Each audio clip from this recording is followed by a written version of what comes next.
There is no update. There is, I did have a conversation with them, and they said that there was no additional information to give. So they have not picked up this investigation in any way, shape, or form at this time. I'm going to ask, and I'm going to have this continue on the agenda item until we hear from the police department that there will not be an investigation, or somebody on this board hears that there is no investigation. Has anybody else heard anything from police department investigators or any of the store, including Mr. Hall? No. Thank you. And if we clarify, so is the investigation still ongoing? There's nothing going on. They're driving it. They're not referring it to a prosecutor. There's just nothing. There's still an active case number. There's still an active case. They have not chosen to pick it up. What is this regarding? Okay. Thank you. Okay. All that matters, letter I, number 3, legislative An audit? update. I'm going to say this is Mrs. Herdman's. No, this was your agenda, am I correct? Well, I'd like to hear what the legislative update was from our superintendent. Basically a fraud. So I can give a brief update about the executive order. I know you and I had a conversation on Friday about this. So there was an executive order that came through in regards to compliance with Title VI. That compliance on April 24th needed to be signed. We were prepared to sign that. However, during many conversations, getting legal advice from 4 different legal firms, and then there was an injunction that was put in place that put a halt to the current executive order, which took us time to pause to get further direction and information. The courts actually have halted this certification, so every enforcement action of the No, they're following Michigan orders and they can't. They're supposed to follow federal law. at this time. So we are waiting for our legal to provide further background, further information in regards to the certification. Signing the certification today, or if we were to sign it on the 24th, might not have done any good because the new certification that could come out once they figure this out and process it through the courts may be totally different. So at this time, we chose not to sign the certification, as many school districts in the state of Michigan chose the same thing. And we are taking the advice from 4 different legal firms that we partner with.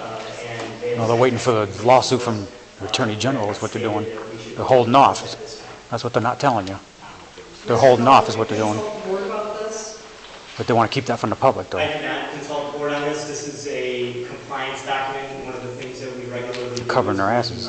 identify compliance and certify compliance and assurances through our grant programming. Our Title I through Title IV grant programming, the consolidated application that we fill out, we have to certify compliance and assurances with all of these Title VI components. So we actually have certified through our initial grant application. So this is just a typical certification that we would, fill out. So it's not something I consulted with the board about. That's an awfully big gamble with $1.2 million, don't you think? I think so. Mr. Hall, you want to answer questions like that, please? Okay. I'll move on. Why didn't you consult the board? I mean, I get you have attorneys, but I've never heard of anybody, if you're in compliance, not wanting to sign a letter if you're in compliance and send it off, especially when money's attached to it. We are in compliance. There was an injunction, and that's why we held off on signing it. That was the recommendation of the board of law firms. So again, why didn't you consult the board? This is something that, especially when it has finances attached to it and quite a large sum of money, how come the board was not consulted? I believe you're answer that.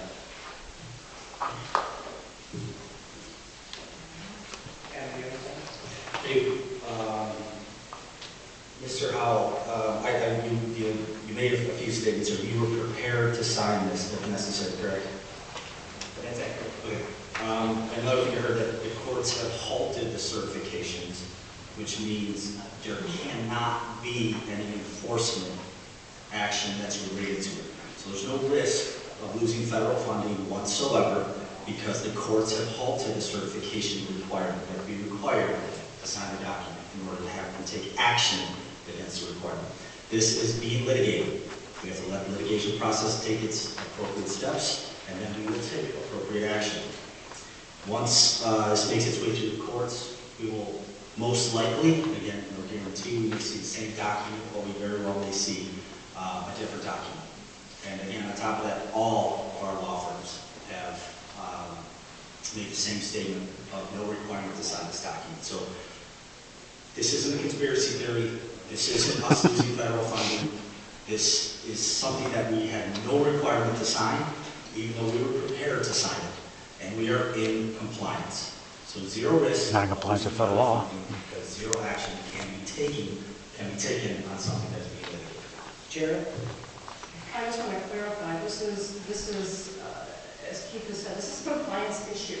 This isn't something that we can just have the superintendent bring to the board, the 7 of us sit there and go, yeah, I don't think so, let's just buck the whole federal government.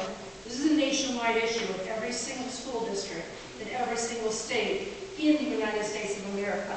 This is bigger than the 7 of us. We do not get to make that decision without, it's a big deal.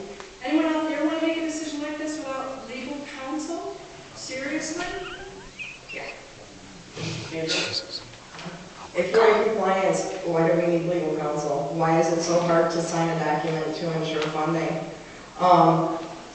You know, not every school district is going through this. This was something not just to be signed at the state level, but at the local levels as well. Why would we risk Title I funding? I don't understand why we would do this. I mean, Mr. Howell was not elected to be fiscally responsible. He was hired. Collins and Blaha, who was listed in the email, and I don't know who the other 4 firms were, they're not elected to maintain fiscal responsibility. $1.2 million is a ton of money, especially for a district that's cash-strapped. We're giving up free money. I mean, we can call this what it is. It was a political move. Everybody, and I don't know, Mr. Howell, if you've been keeping up with what's going on with the Department of Education. I know, I'm not even a teacher, I'm not a superintendent, I'm a parent. I'm concerned about it. So why, I just don't get why we would object to something we're already in compliance to, and then why would we go and retain an attorney and seek guidance and spend even more money that we don't have? I don't understand. If we're in compliance, then what's the legal issue?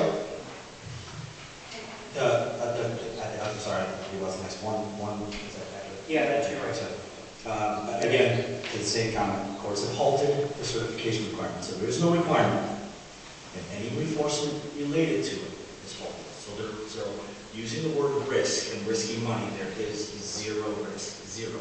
Not 1%, not 2%, not 100%, zero risk. And we will see this document potentially again, or a new version of it. At that time, we have a superintendent who's prepared to sign it. And if you would like to bring, and when this does happen, if you would like this to be brought to the board, I'm happy to make an agenda item when we see this document. Would you like this on the board agenda at that time? It should have been on the board agenda when he got notification back on February 14th and then again April 3rd. It should have came to the board.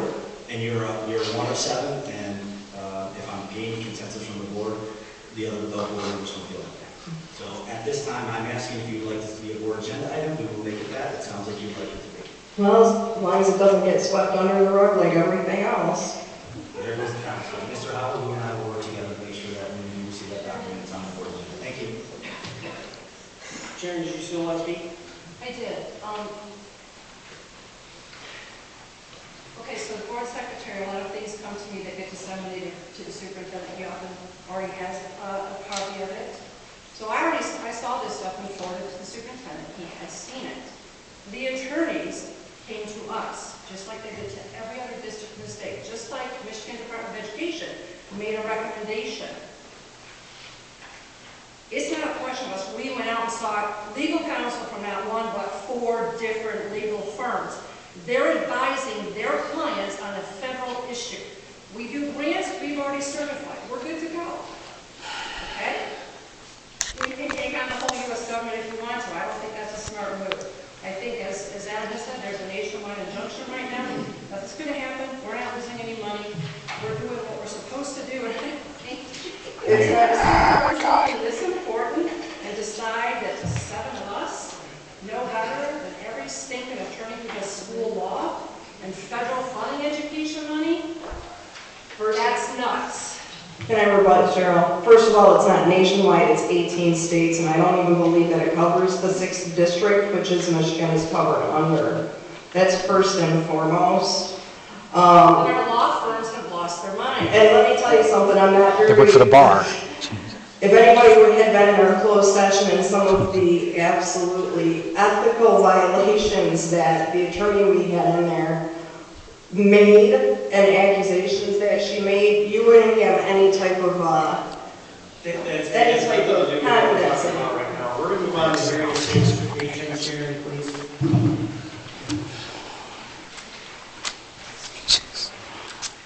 Man, that's a shit show. Oh my God.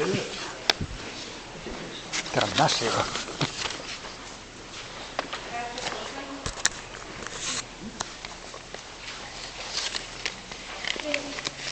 That microphone is pretty low down, so can you either turn it up or speak closer? It's fine. No, thank you. Thanks for sticking with us, Patrick. Yep. My name is Patrick Corcoran. I live at 15872 Chelmsford. Thank you for it. Thank you for sticking around. Just going to be real brief with teaching Pellerin. It's across the street, Pellerin Center, our alternative ed school. I got good news and then some bittersweet news. One of our long-term teachers, Mike Davey, is retiring this year. He would be mortified. I can tell him, this afternoon I'm going to speak about him. That was going to speak about him. He hates any kind of attention brought to him. Mike Davey is taught for 34 years. He was my mentor teacher 15 years ago when I came to the district. On a personal level, I learned a ton from Mike.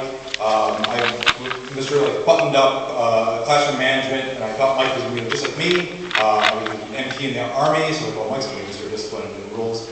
Mike is much more loose and exciting and activates the kids to a level that I wish I could every day. And one of those bit of energies can be lost in our building, which will really be a downfall for us and our students. But Mike's really left a great legacy.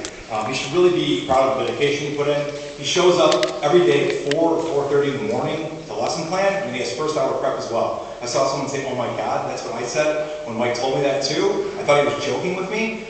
He does every day. He doesn't have a cell phone, so he doesn't know when there's a weather alert and stuff. And so when there would be a day that would be called late at 5 o'clock, Mike would not know it would be called. And my wife, who also teaches in the district, would tell me, "You gotta call Mike and tell him that we called school." No, it's the best part. Mike's still there. If he doesn't know until it's 8 o'clock at night, but I would just call Mike and say, "Hey, Mike, they called school," and go home. "Thanks, Patrick." And I don't know how you get home at 6 o'clock when school is closed for an hour and plus. He is a national board certified teacher. Only 4% of teachers in the country are. It's an insanely rigorous process where you have to videotape yourself, submit it to a board. The board looks at it and says, "Yes, you can do it," "No, you can't." He almost roped me into doing it once. I was like, "It's not that difficult." And then it's like taking a new college class and then having video cameras record you doing lessons. "No, that's okay, Mike. I'll just watch you do it." At Pellerin, a lot of our students don't think they're going to go to college or go to trade school. For a lot of them, it's a last chance for them to get a high school diploma and find themselves. Mike is great at that. He created an entire curriculum from scratch for our students their senior year, where they would work on really basic skills in terms of being able to talk to their peers. They'd work in these little groups together. They'd prepare themselves to interview for jobs, and Mike would drill them, and the kids were generally excited about it. And Mike brought that program with his own bare hands. Those 4:30 in the morning sessions, he built it. Then again, he tried to say, "Hey, Patrick, do you want to do it?" I was like, "Oh man, it seems like a lot of work." But luckily, he has been mentoring another one of our English teachers, Tom Corbin, who took on the role to do it, and the two of them worked in tandem, and the program's going to survive post-month, which is a wonderful thing. One thing that I think Mike would be most proud of is, as a teacher, you run into a lot of your students after school, when they're done, and with a day, or even 3 or 4 years down the road, done, and you'll talk to them and say, how are things? And the first thing that I always say to me is Mr. Davey still there? And I was going to say, "Yeah, Mr. Davey's still there." And then the next thing I say is, "Remember that crazy thing when Davey did this?" And they'll tell me some crazy story that Davey did that either I was part